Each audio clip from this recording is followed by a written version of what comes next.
Hello, Star Trek fans. Before we get started on today's episode, we wanted to let you know that this episode was recorded before the recent death of actress Louise Fletcher at the age of 88. So if you're wondering why we don't mention it in this episode, it's because it hadn't happened yet. We wanted to mention that here because going forward, we will name all of our acting awards the Louise Fletcher Award in honor of such a fantastic actress who really brought so much to Deep Space Nine. Yep. Well, thanks for being a listener of our podcast, and here is your regularly scheduled broadcast.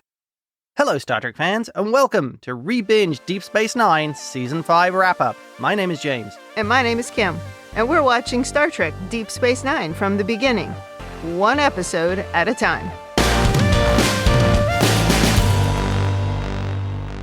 Welcome back to the podcast. We have arrived at the end of Season 5, which means we only have 2 seasons left to go. Another milestone. Big news. And it's all the best stuff from here on out. How many times have I heard that? Once or twice. That's hilarious. Well, Season 5 overall has been pretty good. Yes. We had some low points early on, and we're going to talk about it. And we also have some great high points, which we're also going to talk about. So we'll do bottom 5 episodes from each of us, and then we'll do the top 10.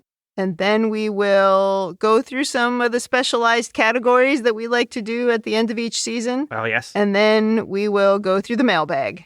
And that'll be it. That'll put the bow on Season 5. Season 5 will be wrapped up. Exactly. Which is kind of the point of this episode. So, yeah.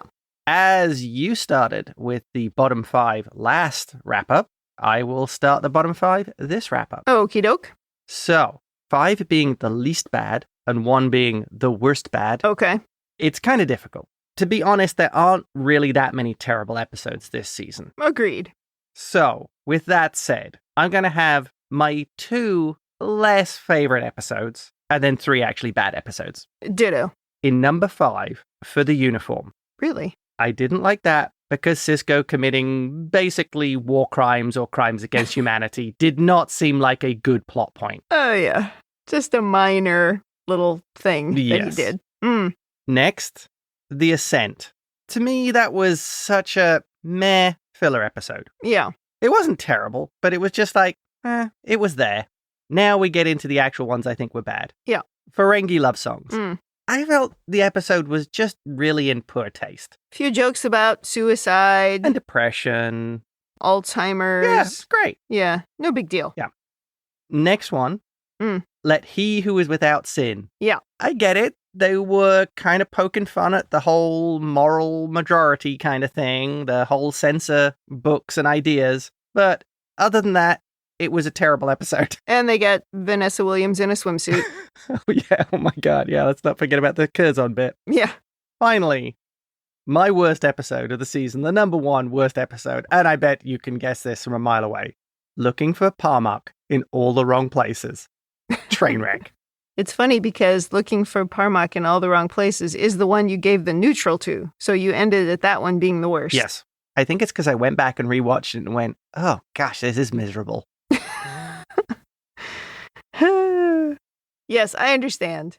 All right, well, moving on to my bottom 5. Oh, yes. It's very similar to your bottom 5. So my least worst of the worst is The Ascent. Yeah. I agree, it wasn't a terrible episode. I just really don't need to watch it again. Right. So I get it. And then my one difference is my number 4. So the 4th of the worst. I put Nor the Battle to the Strong. Oh. Because I didn't really like the darkness of that episode, that sort of darkness of war. And the way that I always end up ordering my episodes is, do I want to watch that episode again? Yeah. And it keeps kind of pushing down the list until I end up with the bottom 5. And I don't want to watch that one again. Yeah. So it ended up in the bottom. Is it the worst episode ever of Star Trek? No. But in the bottom for me in this season. It didn't work for you. Yeah, I get it. Yeah. And then my next one is Looking for Parmak in all the wrong places. Oh. There was some stuff in that episode. Like I thought Mary Kay Adams, who plays Grilka, I thought she was quite good. Yeah. That was okay. But yeah, overall, pretty awful. And then my next one, so my number 2, I guess, on the list is Ferengi Love Songs. For all the reasons we already mentioned, just in poor taste, terrible humor. in many cases, the joke was just so completely lost because the taste was so poor. Right. And I put as the worst one, let he who is without sin. Really? Yeah, oh my gosh. I would never watch that again. There's so many reasons why I didn't like that episode, but I think the thing that bothered me the most was the sexual exploitation of the native peoples? Well, that's terrible, yes. But we didn't really learn much about that. Like, they didn't really talk enough about that, I think, for that to be the thing that bothered me. Yeah. What bothered me the most in that episode was the way that Worf treated Dax. And I just thought it was such a poorly written, again, relationship that they just don't know how to write. If you want to put turmoil between two people, you don't have to make it like that. Right. Worf was just a nightmare on that episode. I can't imagine traveling with someone like that who's just such a wet blanket about everything. Yes. So, yeah, that episode's the worst for me. Okay. We did seem to kind of cross paths there. Yeah.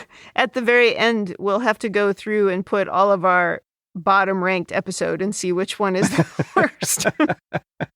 I think this one's a contender. Definitely. Yeah. Okay, well, we should now move on to the positive side of things and our top 10.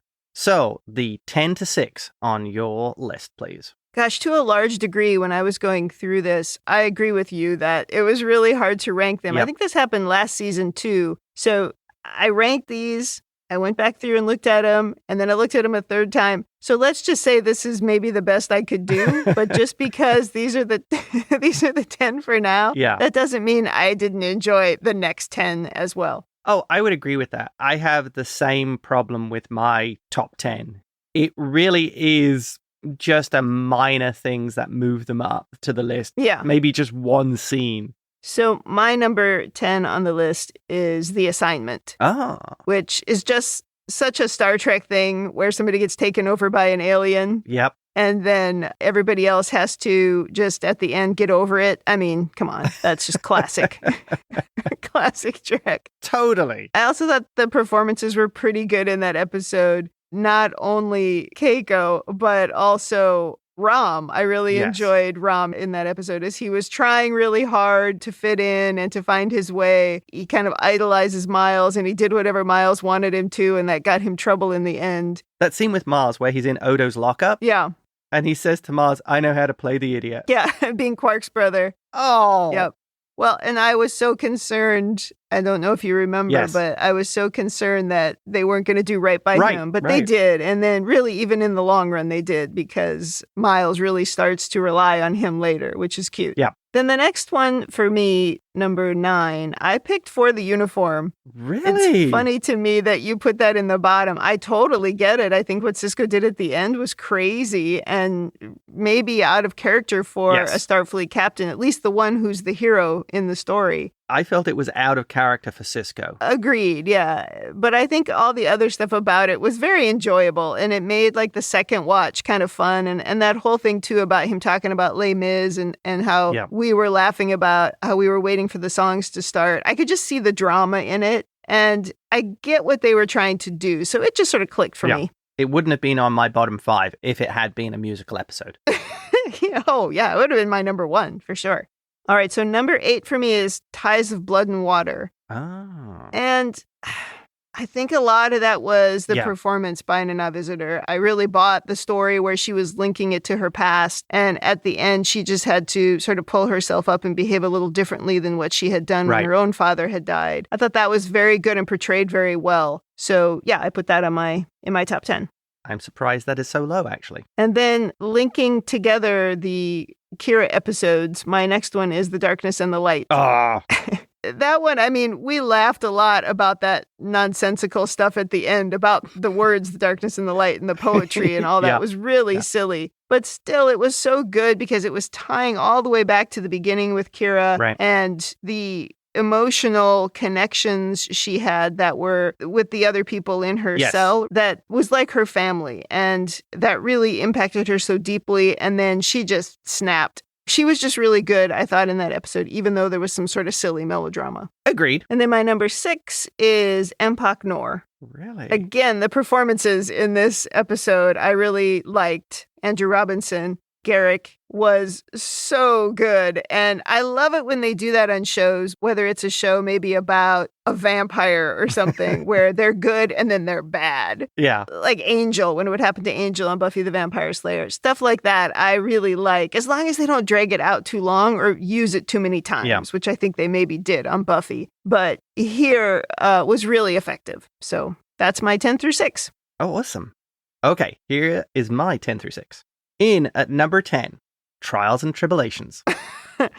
Okay. I enjoyed this episode. It hasn't aged terribly well because of the way technology has improved. Yeah. At the time, this was so awesome to see. And it was amazing to see on a television show. I still enjoy it. I can still rewatch it. A very enjoyable episode. And just for reference, and I'll just say this one was really close with Dr. Bashir, I presume. It just managed to push it out of the top 10.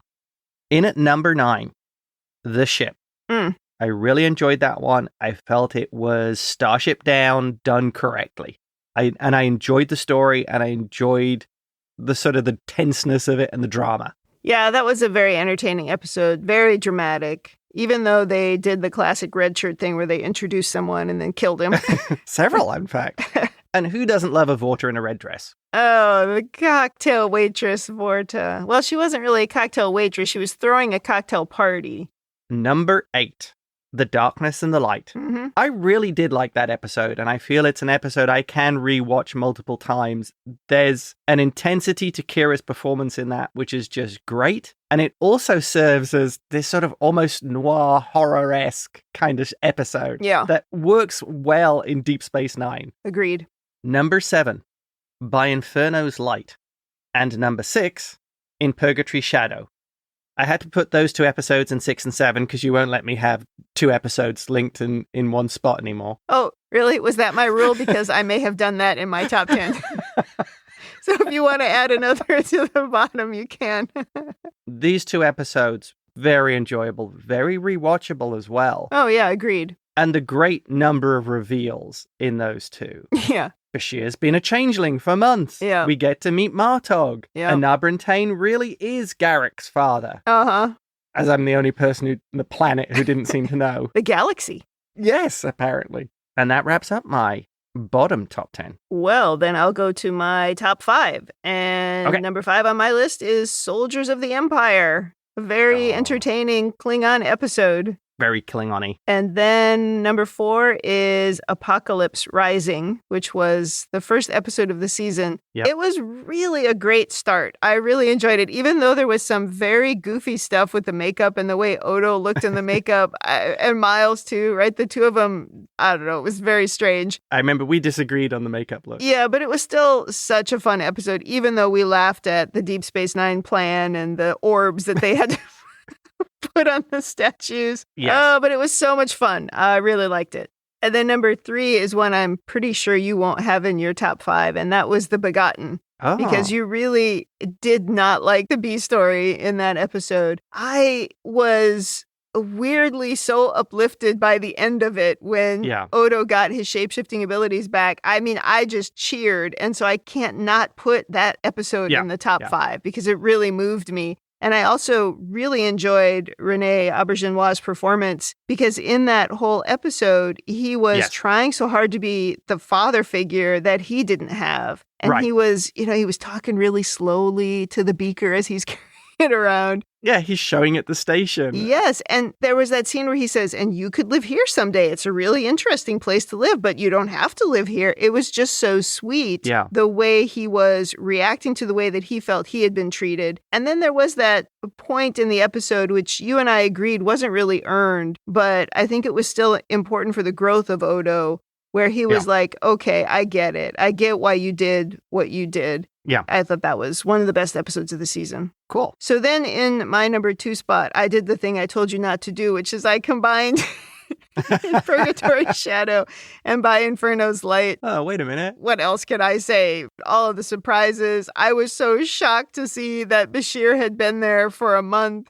And I was thrilled to get Martog back because I have really learned to love that character. Right. And all of that stuff, again, with Andrew Robinson's performance as Garrick with claustrophobia, and then coming through and saving them all at the last second, a very Star Trek thing. Completely. All of that stuff I thought was so beautifully portrayed. I really enjoyed that. And I completely agree with you. Highly rewatchable. I could watch them again and again.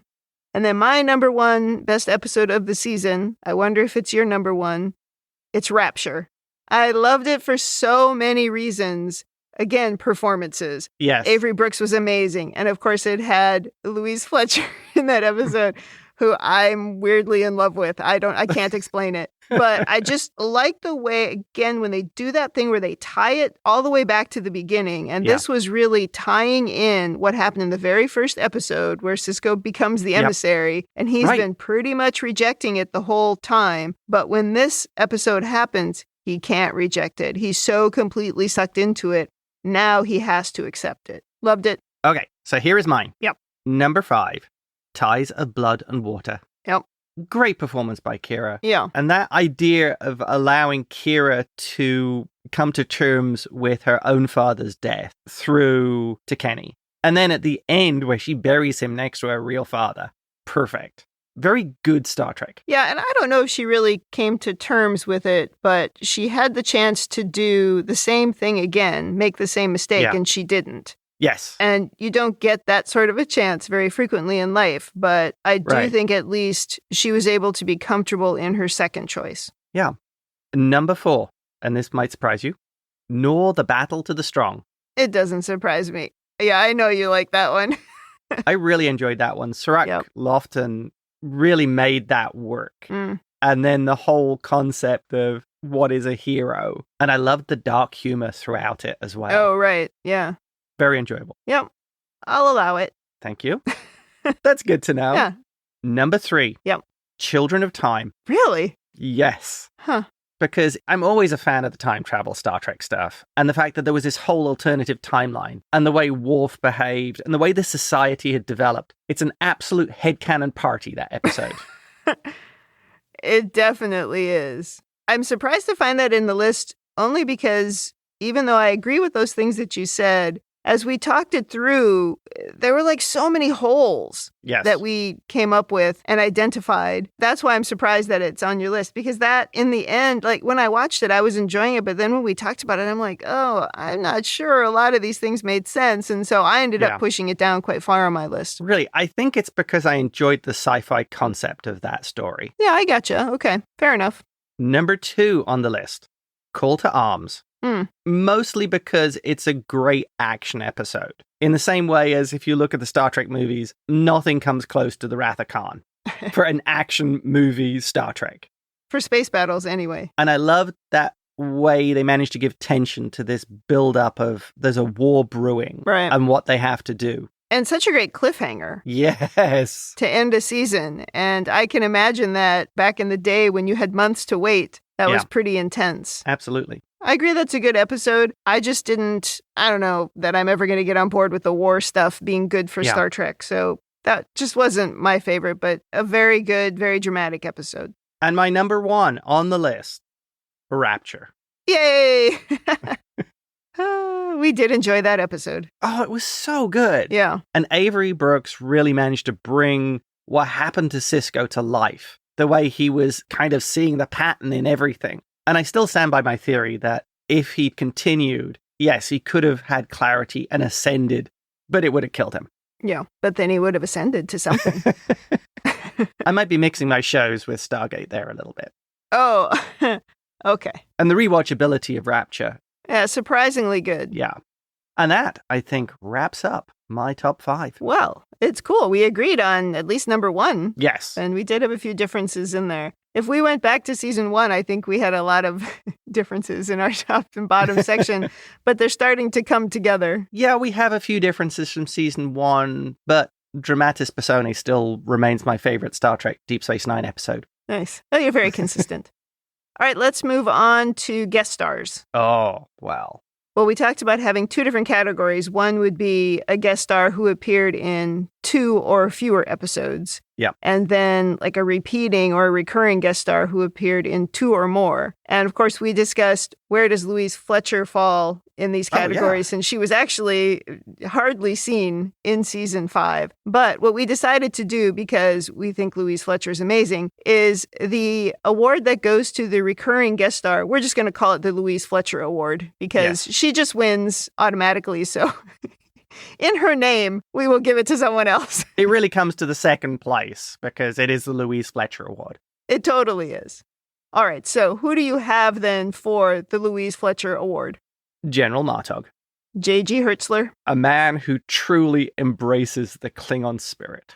I mean, it's very difficult to argue. I think he's amazing. I would only also throw out as a nominee Andrew Robinson for his performance in both Empok Nor and then in the two-parter. Yes. I thought he was also awesome. All right, then let's move on to the regular guest star. So in 2 episodes or fewer, who do you pick for that one? Robert Picardo. Dr. Zimmerman, I presume. Yes. I think because of how much I like the character in Voyager. Yeah. And seeing him play the real Zimmerman, it gives you so much more background to the Doctor in Voyager. Yeah, I totally agree. So I may be biased because I'm a Voyager fan, but I totally agree. That was my pick as well. Though I would say the choices in this category this season were a little weak. Yeah. There were maybe a number of sort of mediocre performances by guest stars. We didn't really have any of those big splashy ones that we've had in seasons past, like Duet and Hard Time. Those were some powerhouse guest performances, and we didn't really have that here. I almost feel like Robert Picardo as Dr. Zimmerman is almost like a consolation prize to me. He was the best of these, but if I put him up against all the other ones from the previous seasons, I don't think he would even make top 5. Because it's kind of goofy. That's true. It's different. Yeah. And some of that appreciation of Picardo is because of Voyager. Right. Yeah, you could look at it as almost a cheat. Because he's already built up that character. Yeah.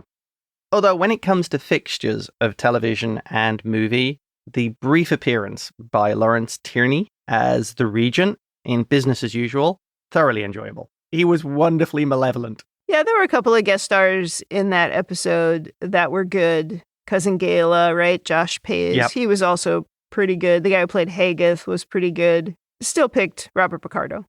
Okay, so let's move on to best and worst plot lines. So what do you have for best plot line? I have 4 Okay. in reverse order. Call to Arms, because it's the action episode. Right. Darkness and the Light. It was just a great episode. Yeah. Children of Time, because it was a good sci-fi story. Very standalone episode, which was cool. Agreed. And then number 1, Rapture. Great story concept. That's interesting. I put as my top one, I only listed one. Oh. I put the 2-parter, In Purgatory's Shadow and By Inferno's Light. I thought that was the best plot line. Yeah. Well, how about the worst? If we exclude all the Ferengi ones, because the joke just doesn't work. For the uniform. Interesting. Sisko, so out of character. I found it hard to pick between Looking for Parmak in All the Wrong Places and Let He Who Is Without Sin. Oh. Because I just thought both of them were stupid. All right, then let's go to the next categories. The most and least Star Trek things to have happened in the season. So I'll go first this time. I put that Empok Nor was the most Star Trek thing that happened because Garrett killed a bunch of people. He tried to kill Miles and Nog, and then we had to get over it and pretend like it never happened. That is such a Star Trek thing. We're all fine. It totally is. The same with The Assignment. Exactly the same. Well, that's funny you should say that because my most Star Trek thing is The Assignment. Okay. The alien possession. Yep. Totally fair. I just wish they'd put a gag in there of Miles saying, "Oh, happened to me once." Or something like, "Oh yeah, remember all the times that used to happen on the Enterprise?" Miles, you must be pretty used to this. That would have been awesome. Yeah. Oh, what about the least Star Trek thing to have happened? Probably not a surprise here. For the uniform, Sisko committing war crimes. Yeah, that's also mine. Yeah. Felt out of character, felt very non-Star Trek captain-y, unless it was one of the super inept admirals. Oh, yeah. It would be an evil admiral. Yeah, it did not seem very Star Trek-y. Okay, so let's go to character performances. Okay. I didn't actually put anything for best overall character development. Did you list something for that? Yes. What did you put? Julian Bashir. This season was where we saw Julian become very much a likable character, more than anything we've seen before. Very hard to argue against that. Maybe the only other thing I would say is the development of Cisco as the emissary was also pretty strong. But yeah, I think you're right. Then let's talk about best performance by a regular. So who do you have for that? I think Nana Visitor actually knocked it out of the park in this season, even though there's some great performances by Avery.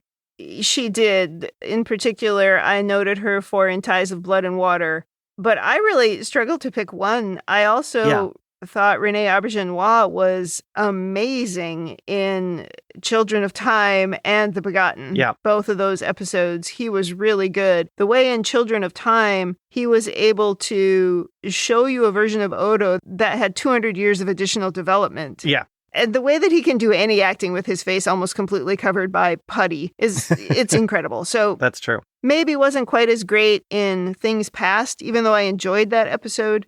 I think that episode wasn't really well written. I don't blame the performance there. But anyway, I think he was maybe the best overall performer for me this season, even though Avery Brooks in Rapture was also incredible. How about character who needs the most work? Well, I put nobody down for needs the most work or needs the most development. And the same is true of worst performance. I think we've reached a point in the show where nobody is really completely undeveloped. Yeah. Nobody really needs work on defining what their character is, and nobody's delivering a bad performance. I think some of the earlier writing didn't give good legs for people to stand on. And I think we've got past that now. Yeah, I agree. Maybe my only point is we continue to sort of torture Miles and we give him a lot to do, but I'm not sure he develops and changes. But some people are like that.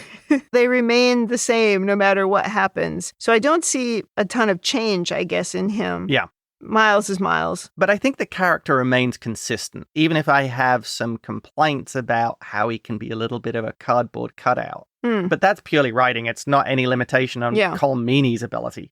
Sure. The only other note then from here that I would make is that I didn't quite know where to put Nog, because I do think there were some improvements to that character just in terms of making him a little bit more well-rounded. Yeah. And maybe they weren't sure what to do with him in the beginning when he was a kid and a Ferengi. But as soon as he wanted to go into Starfleet Academy, now they had something to build on. Yeah. And there were a lot of good moments with him here. There were a lot of silly moments, like where he's playing the comm system and they have him just being the ears.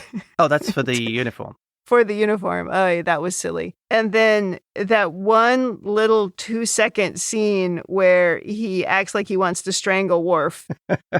You did like that. That was funny. It just made me laugh so hard. It was so silly. I think that was in Soldiers of the Empire. Yes, it was. No, that was cute. Because that was when Martog and Worf tower over little Nog. Yes.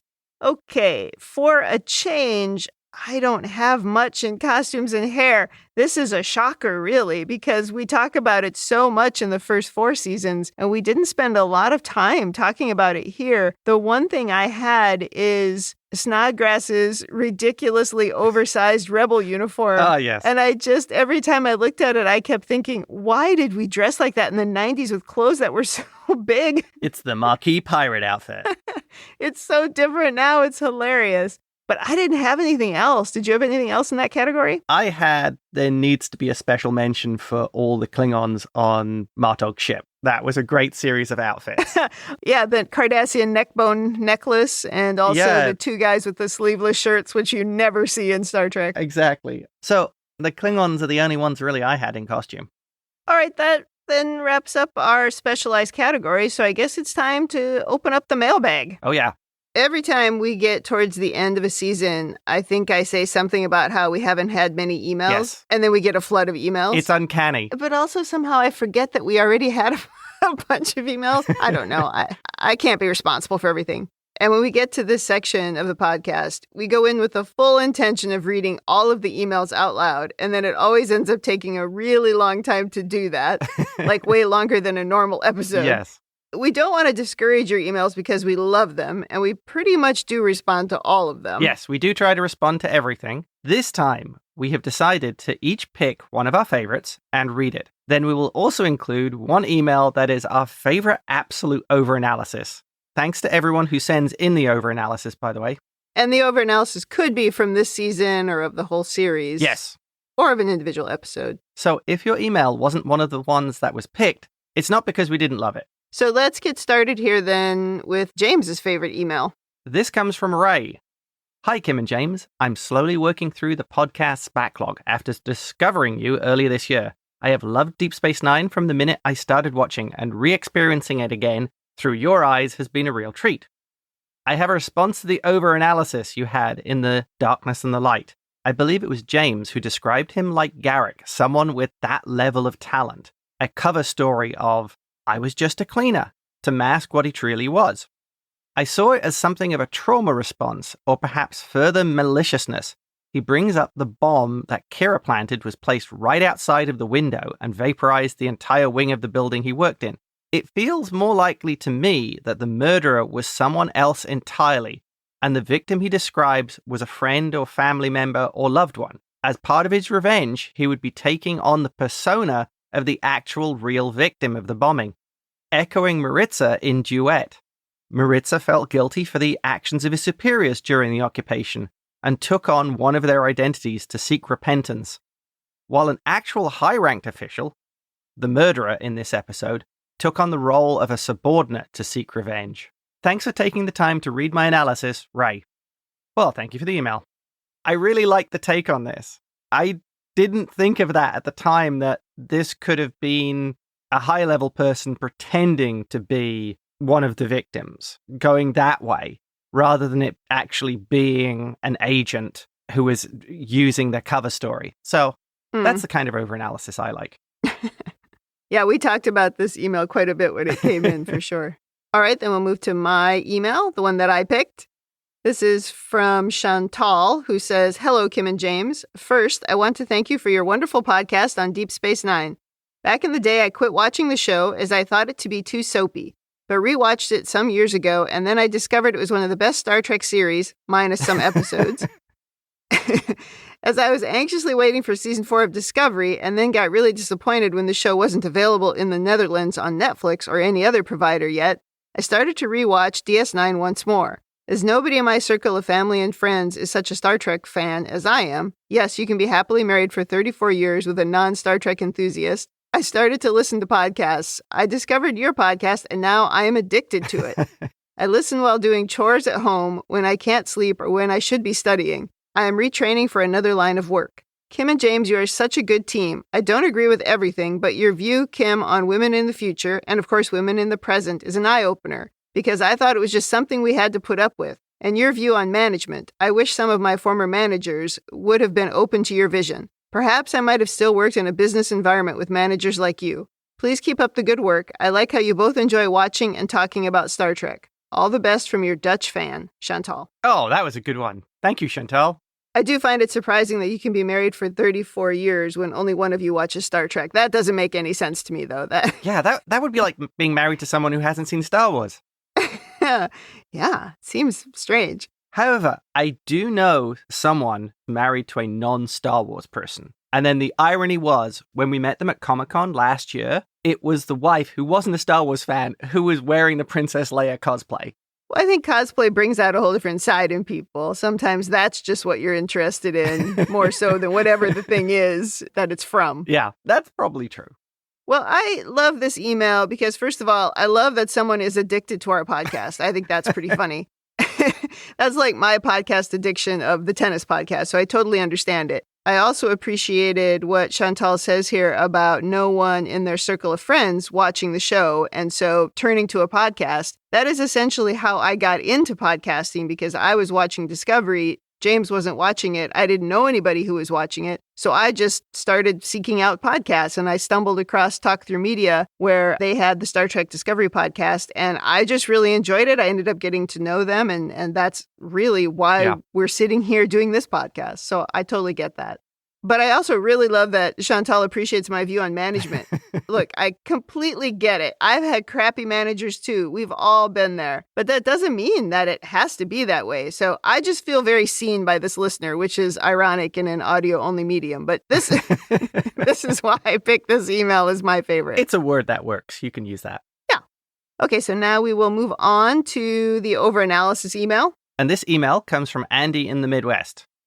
Andy writes, I just listened to your analysis of Children of Time and enjoyed it greatly. This is one of my all-time favorites because I loved the concept, but I'm finding that every time I watch it, I enjoy it a little less because of the plot holes. Oh. Hopefully, between the overanalysis my wife and I did while watching it the other day and your podcast, every plot hole has now been identified. But just in case, I plan to watch it sparingly going forward so as to preserve my enjoyment. My biggest issue is that I don't believe there was any possible way to preserve the original timeline of the crew's descendants. I think we've come to the same conclusion after discussing it ourselves. Yeah, we've had several discussions on this episode after we recorded it. Yeah. This is one of those few episodes where we really enjoyed it, but boy, did we pick it apart. Yeah, that's true. Andy continues, if the crew had gone back in time again, they would have done so with all the knowledge of what would happen. Even with the desire to preserve that, they would behave differently, and as a result, could not possibly know every decision which would lead to the future they had experienced. Plus, and this is my biggest issue, they would not guarantee that they would be able to conceive and give birth to the exact same children.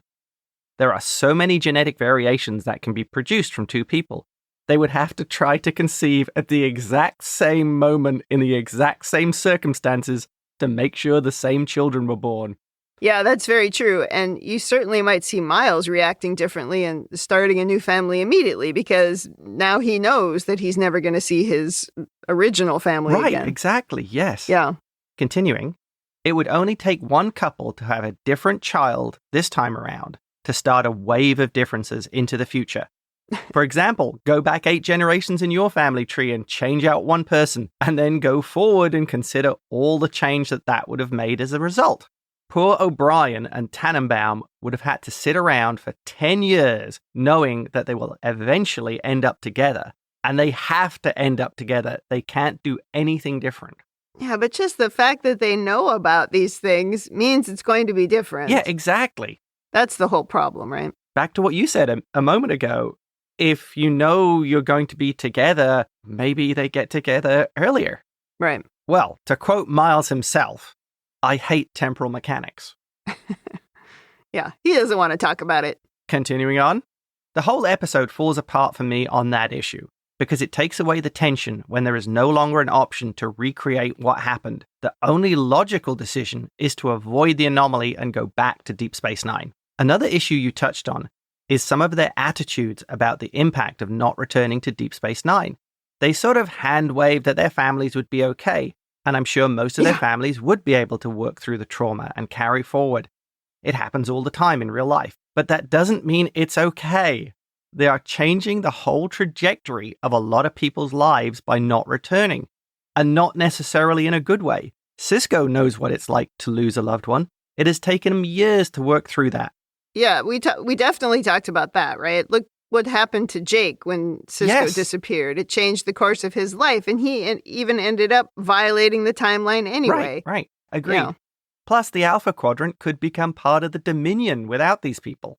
I always feel like we're so reverential of the current timeline, but there's also a future timeline. Yes. That you don't know about. So if you're making some change like this, where you're erasing yourself from the current timeline, of course you're going to have an impact on the future timeline that has happened already to some people. So I don't know. That's just some bad decisions, I think.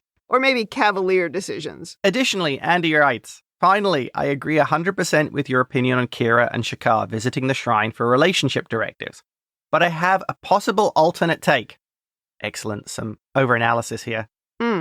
Perhaps one or both of them had doubts or was losing interest, and this was their way of getting out of the relationship. That's pretty valid. Or, on a similar note, perhaps this is not a case of the prophets telling them what to do, although Kira frames it that way, but instead it's the Prophet's way of looking into their psyches, reflecting back on their true feelings in the relationship, and helping them see what they already knew deep inside. So what they mean by not walking the same path is that the paths of Kira and Shakar have each chosen for themselves do not align, and the Prophets help them to see that. Yeah, that's a great point. I really like that thought that it's not that the vision told them X or Y. Yeah. It just helped sort of illuminate what they were already feeling but weren't willing to speak up about. And maybe this was something that does happen in the future regardless, that ultimately, because they'd chosen these different paths. So that actually, I think, makes it work a little bit better as a story point. Right. Finally, Andy says, I'm so glad you brought up the fact that there were descendants with either Trill or Klingon features, but not both. I had never thought of that until this most recent time I watched it. They could have stated that Trill's and Klingon's features aren't compatible, so kids look one way or the other. But they didn't say anything. It's a glaring hole. I also like the supposition that there should be Klingon-looking individuals in the village. I hadn't thought of that, but it would make sense. Yeah. I thought this would have made a good Voyager episode. It would have had very different undertones, since Voyager and crew didn't know if they would ever make it back to home in their lifetime. How tempting it would be to see if they could establish a healthy colony with happy descendants. It would be very reasonable for them to go on to decide to go through with the incident and build their lives on this new world. The resolution to the episode could have been that by trying to recreate the incident that sent them back, they would fail because of some variable that was different between knowing and not knowing the future. Many of the crew might have been disappointed at the lost opportunity and have to realign themselves with the idea of heading home instead of settling down. The Voyager crew would also have a bigger gene pool. My wife and I questioned whether 48 people were enough to start a viable civilization. Yeah. Perhaps they had technology to overcome this, although they were limited to the equipment that was on the Defiant, which clearly was not enough to save Kira's life. We did speculate that perhaps the presence of non-humans within the crew provided enough genetic diversity to make this viable. I will comment that they did have Bashir, and he's a little bit of a genius. True. To close, Andy says, wow, that was longer than I expected. But I love episodes with cool concepts, and this has always been one of my top 20 DS9 episodes. I would have been sad if either of you had given it a thumbs down. Andy from the Midwest. Wow, that was a really good overanalysis, Andy. Thank you for that a lot. Yeah, we really spent a lot of time reading Andy's email and talking about it because it is very interesting and there's so much that you can analyze in that episode. Yes. Even though, yeah, of course there are some holes and some hand-waving that goes on, but it's still such an interesting story to pull apart and discuss. Oh, yeah. We do pick on it, but it's all forgivable because it's still a great episode. Of course. Really enjoyable as Star Trek. Yeah, for sure. I mean, we picked holes in the plot of Star Trek First Contact, and it's just the greatest Star Trek movie, one of the greatest movies ever made. It's my favorite Star Trek movie of all of them. Well, when I did my top 100 movies, Star Trek First Contact was on that list. So to me, it's not just one of my favorite Star Trek movies. It's one of my favorite movies of all time. Yeah. Okay, that closes up the mailbag. So again, thank you to everyone who emailed us. There were also a few comments on talkthroughmedia.com. Yes. We read those too and try to respond to those. So you can also put your comments in there. But for the most part, we do receive emails. Well, let's move on to Facebook and Twitter. I will say we have a lot of responses in here from Michael C. Those are mostly on Facebook, I think. And I just want to mention that Michael C. maybe views me as his nemesis, not sure. I know he's a big fan of James's views on Deep Space Nine, but maybe not mine so much. It's pretty clear Michael C. and we see pretty much eye to eye on the show. We're on the same page here. But it is very lighthearted, of course, and we have a lot of fun on Facebook. And Michael is still stinging from when I called Trials and Tribulations boring, and he even created a hashtag that said, still struggling with Kim calling Trials and Tribulations boring. Thank you, Mike. Yes. So just keep that in mind as we go through here. But it starts with Sherry about the episode A Simple Investigation. And Sherry said, I also got the whole nun feeling when Arissa spoke to Odo at the end. All I could think was that we had Les Mis a few episodes ago, and now we have The Sound of Music. Another lost opportunity for a musical. Yeah, it could have been a whole musical ending to that one. Yeah. Mike C. writes on Dr. Bashir, I presume. For me, Dr. Bashir's parents were what made this episode. I absolutely loved every minute they were on my television. And Sherry writes of Dr. Bashir, I presume, I remember this episode from years ago, mostly that last scene with Miles moving Julian backwards for their dart game. I just love the chief. No wonder that they celebrated him in Lower Decks. The greatest engineer of all time. They even have a statue built for him. Yes. Michael C. writes on By Inferno's Light, I have rewatched these last 2 episodes probably 1,000,000 times over. In my opinion, Deep Space Nine clearly separates itself from all of Star Trek properties from this point on. Wanda on For the Uniform writes, I have new insight into Snodgrass/Eddington thanks to your podcast. I like the way Wanda is actually referring to him as Snodgrass. Oh, I love it when people email me about Snodgrass or tweet about it. It's caught on. Michael C. on The Begotten. I love this episode. As a father of 3, I got to be there with my wife for the birth of my second and third children. My ship was at sea for the first child's birth, and I honestly disliked the experience. This is something I have heard from other fathers as well. I just realized, though, that he absolutely loves The Begotten. And hey, Michael C., I did put that in my top 5. So hopefully that helps with your view. Smooth this over. Yes. Wanda on Rapture. I, like you, did not watch Deep Space Nine when it was on TV, but I have a new appreciation for the series now, especially with the help of your podcast. And Mike C. on Rapture writes, no brainer, Kim is going to love this episode. Her girl is in it. For me, this episode locks in the final true story arc of the series, Benjamin Sisko's true relationship to Bajor. Yes. And of course, when he says her girl, he's talking about Kai Wynn. Kim's life coach.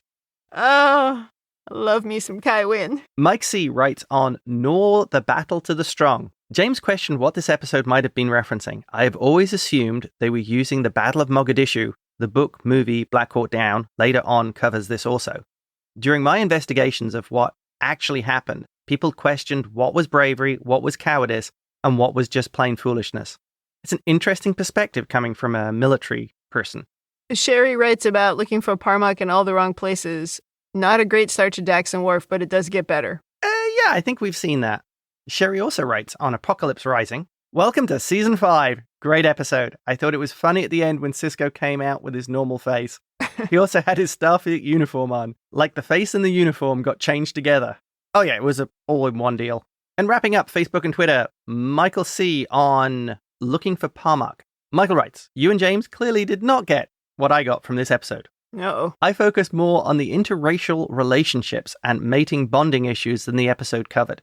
My wife being from Japan and myself being an African American, we had to maneuver around many cultural differences, and this episode touched on that for me. Still one of my favorite episodes of DS9. Yeah, it's a great example of we all get what we get from something. And anytime it becomes personal or there's some kind of a connection, you're really going to hold on to it and like something more than somebody else. Yeah. So that's actually really cool and insightful. That's a good point. Well, thank you to everybody sending their headcanon, their overanalysis, their feedback. It's great to hear from everyone. Please keep the messages coming in and we will hopefully read them, even if they are a little bit edited. Apologies for having to cut things down for time. But a lot of people have sent us very in-depth and detailed explanations of what they think about episodes. Yes, and it's awesome. Yeah, thanks for sending those. We normally respond to everything we get in, so thank you for that. Yeah, we usually respond pretty quickly within a day or two. I was a little slow this week with the few emails I got, but it was a migraine week. So let me just wrap up here, I guess, with a couple of Apple Podcast reviews. We got one way back in April, which I went back and listened to the wrap up from last season. I guess we didn't read it. It almost seems like it came on the day that we recorded the season 4 wrap up. But Trekkie Trey the Trekker gave us 5 stars and said, positivity. I love the pretty much positive vibes of this show. They laugh a lot. I like that. Season wrap ups are da bomb. Now you're part of it. Although we pick on the show, we do it only lovingly. Well, we do laugh a lot. He is absolutely right. I don't think we would do this if we didn't laugh. What fun would it be? Yeah, that's true. And then we got one other 5-star review from Car Rave 1. That was just from a couple of weeks ago. And Car Rave 1 says, 5 stars, awesome podcast. I've been a DS9 fan since the original broadcast. So for me, this is more of an excuse to rewatch a show I've loved so long with the added bonus of a couple of new perspectives. Given that it's almost 30 years old now, Kim's Women in the Future segments are especially interesting and useful to me. I just finished season 2. We'll see if I can catch up before they finish. Thanks, both of you, very much. Well, thank you for the reviews. I think there's whole episodes of this show which are still shockingly relevant. Yeah, like somebody was asking how it ties into the things that are going on in the Ukraine. And there have certainly been things where we've talked about how it ties into some of the political climate in the U.S. Some things are just universal and and themes that stay relevant for a very long time. All I can say is, if history does repeat, I'm going to be getting a dinosaur. Oh, jeez. So that brings the season 5 wrap-up to a close. Just a reminder, we are going to take 2 full weeks off, and then we will come back with the beginning of season 6, which is shocking that we're already at season 6. Also, something to keep in mind, this last week in October, Star Trek Prodigy is coming back, and James and I do a Prodigy podcast each week as well when the show airs, and that is called Star Trek Prodigy, a ReBingeIT podcast. So please check us out there too. Yes, please listen to that. Yeah, I don't know if it's because that is a current show or maybe it's because of our was 6-year-old, is now 7-year-old correspondent, but we have a lot of listeners to that show, even more than we have for this show. But that's really cool. But give that one a listen. And if you haven't watched Prodigy, you should at least try it. It's a pretty good show. Yeah, it might be marketed as a kid's show, but it's very much a good Star Trek show. Yeah, and there's some kid stuff in it for sure, but it's also still got some adult themes. Yeah. It's a great show, absolutely. Agreed. So, in the meantime, if you'd like to send us your own over-analysis of this or any episode, or if you just want to say something nice, you can email us at rebingeit@gmail.com or tweet us at rebingeit. You can check us out on talkthroughmedia.com, where you can leave feedback for individual episodes, and you can listen to the other Star Trek podcasts in our network. You are also always welcome to join the conversation online by joining the Talk Through Media Facebook group. So if you go to facebook.com/groups/Star Trek TTM podcasts with an S at the end. And if you're wondering if we have a Patreon, we do, but it's not just for our podcast. It's for all of the Talk Through Media podcasts. So if you want to support that, you can go to patreon.com/Star Trek TTM. So thanks for joining us on the Rebinge Star Trek Deep Space Nine Season 5 wrap-up. That's it for me. And that's it from me.